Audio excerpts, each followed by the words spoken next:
let me tell you about my comfort in fashion. Layers. I love layers with passion. I think layers are the best thing you can add to your outfit to give it depth, color. Anything that's off with an outfit can be fixed with a layer, and that's why I love them so much. I love layering skirts on top of pants. I love layering vests on top of tops. I just love it all. I want ruffles, I want colors, I want textures, I want everything in my outfits, and that's what layers encapsulates basically. But in colder weathers, I feel like it's very difficult to do layers that are visible unless you do a jacket or a vest, and that's what today's video is all about.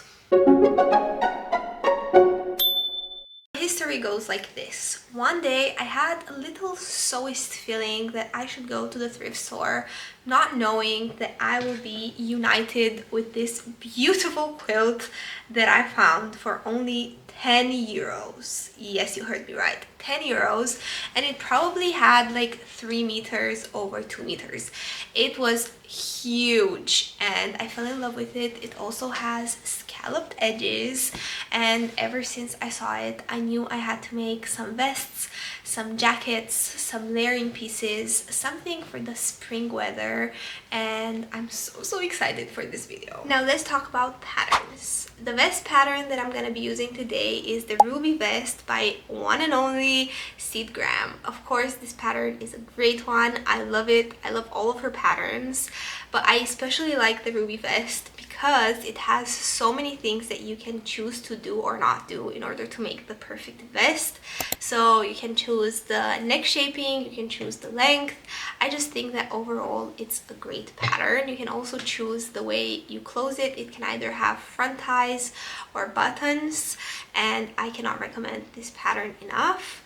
She also has a video that explains the whole quilting progress, but of course I'm not doing that today because my fabric is already quilted. But if you also want to quilt your own fabric, I really recommend all of her tips and tricks on quilting and this pattern specifically. For my jacket, I'm going to be using a pattern that is called the Eloise jacket by Indie Patterns from Etsy.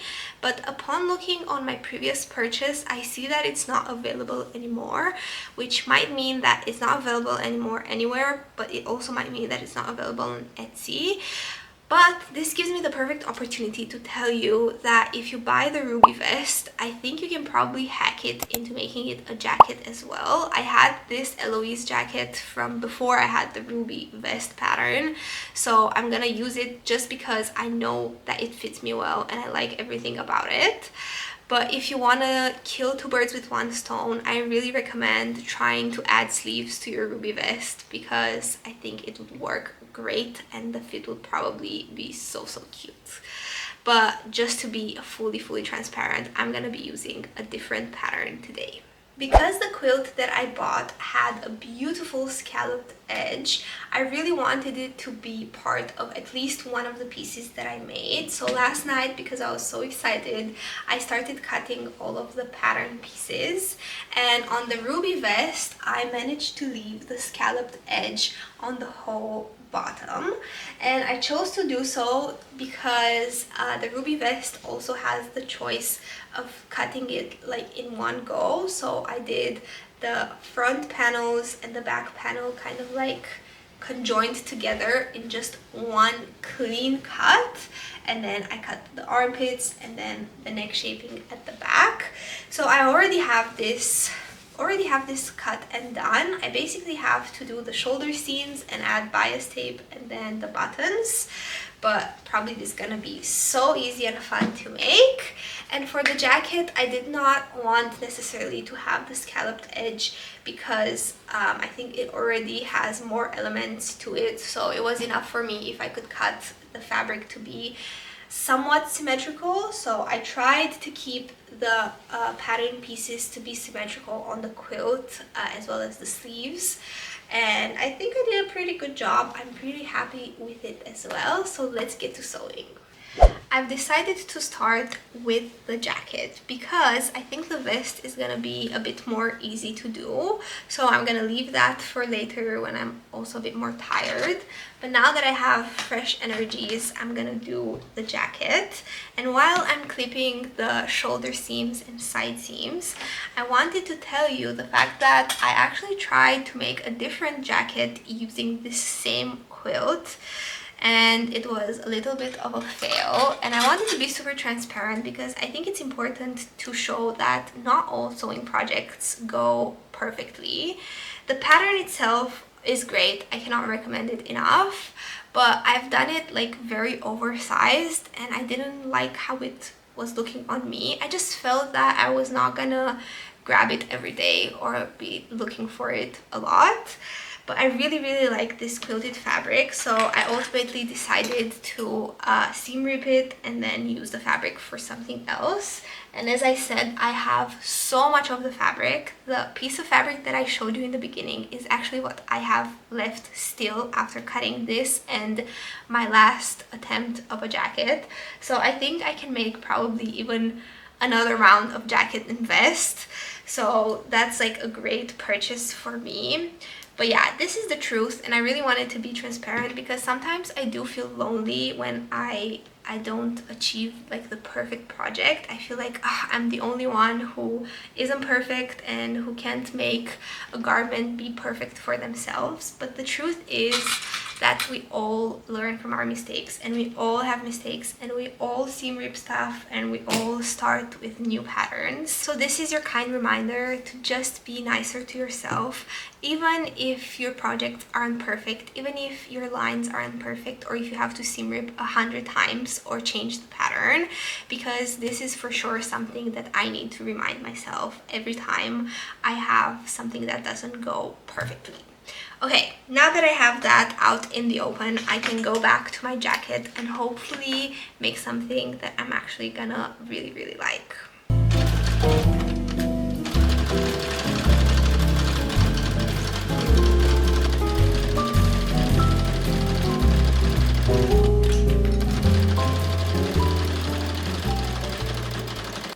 Best decision to finish the inner seams and the shoulder seams on the inside of the jacket is to make French seams, because I think that it looks kind of unfinished if I just leave it like this. It is I've done like a zigzag stitch or like a serging stitch. I did not use my actual serger because the last time I did the jacket I used my serger and it wasn't going through, and it actually damaged the knife or like the scissors, the cutters of my overlock machine.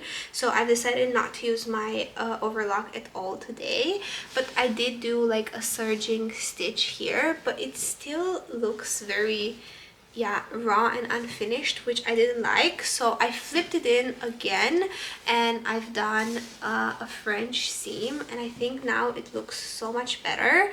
The other option was to do bias, but again, in terms of bulkiness, I think bias and a French seam are more or less the same. So this was so much easier, and the fact that my fabric is like the good sides is both of the sides, I could just flip it inwards, do another straight stitch, and now it looks a little bit more cleaner. So now everything is attached, besides obviously this one that I've left untouched to show you how it was looking before. And we're off to adding the sleeves of this jacket. So far, super cute.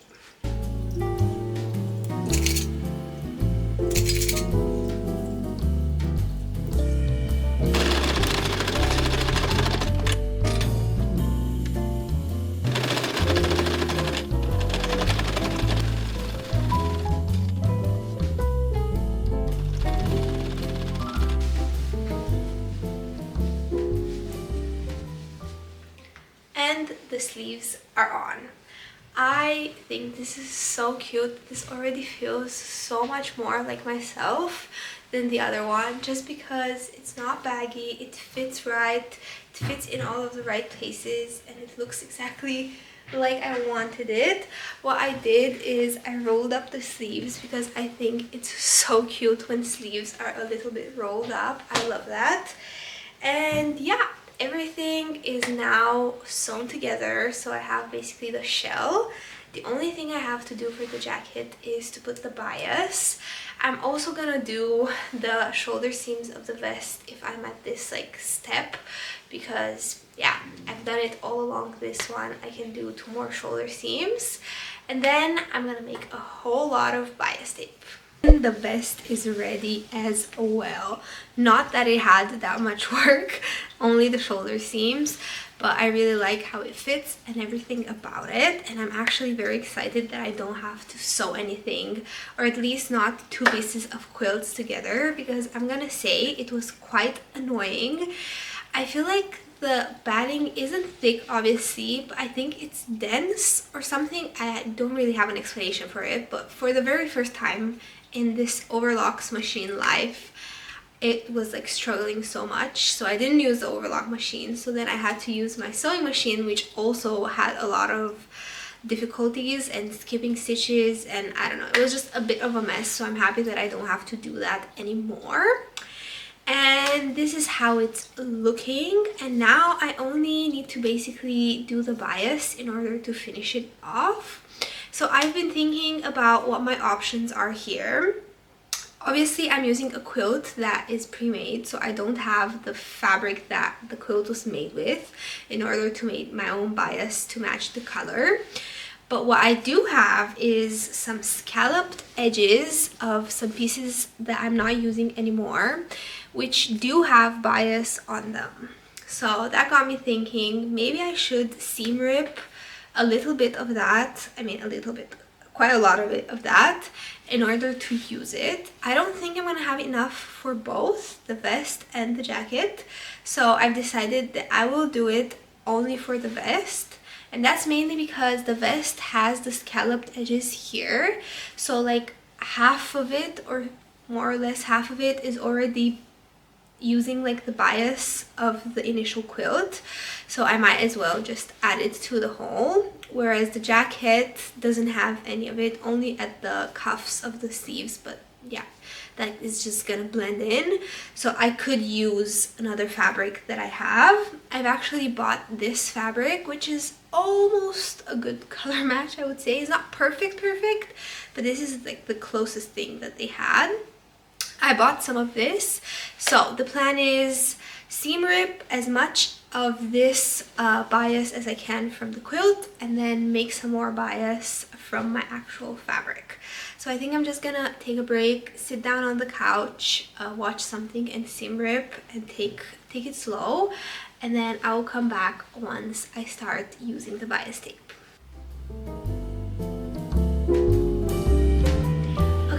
I've managed to actually get quite a lot of bias, and I'm super excited because this means that I'm almost done. This is just like one of the strips. I have like 2 more, so I have 3 in total for the front, and then 2 armholes. And now I'm ready to put it on and sew it on, and then we're basically gonna be almost ready with the vest.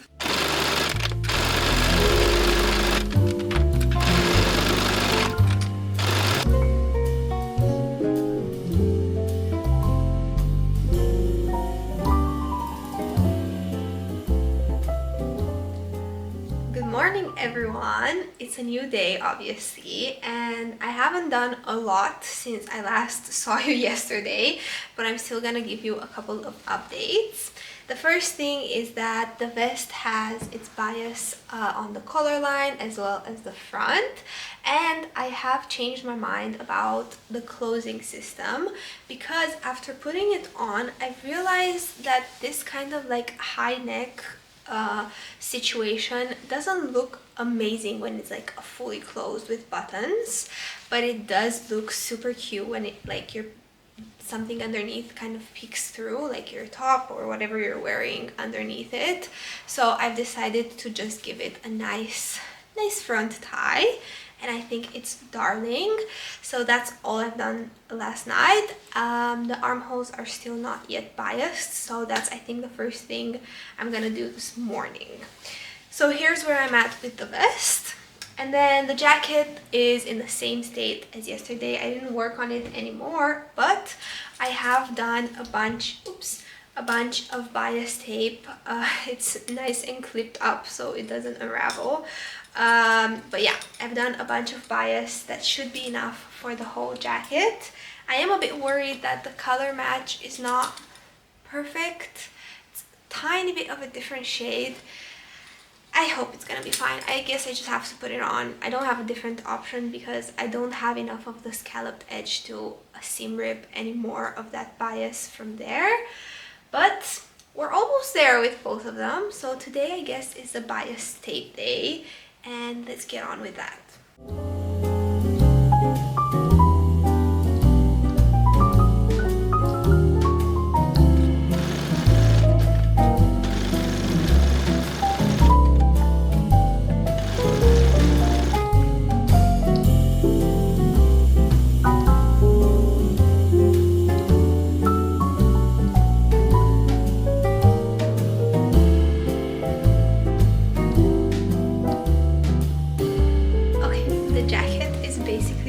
And I'm already obsessed with it. It doesn't have the buttons on yet, but I love how it looks. The color, I really like this. Whoops. I really like this collar situation, like how it kind of like leaves a little bit of room to kind of like see what's underneath. As I said, I love layering, so this is the perfect thing. Look at it. You can still see a little bit of your collar line. I'm obsessed. Okay, I already drew on where I want to put my buttons, I mean the snap closures, and now I just gotta do that. They just required hammering, which I love because with difficult fabrics it's very annoying to do buttonholes. So I'm actually gonna ask Anna to help me with this part and the jacket will be done.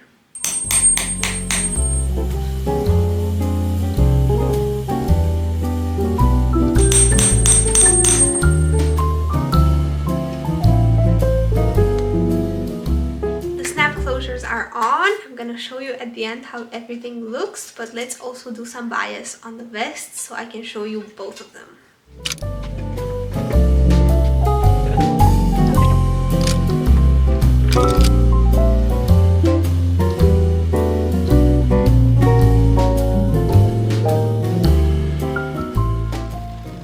And here they are, both ready. I am so happy and so excited to show you.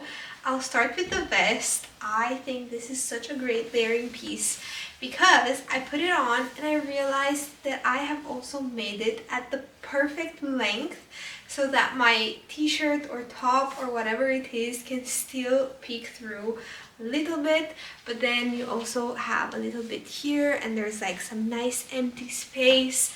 It's oversized a little bit, so I could wear like a sweater underneath if it's a bit colder.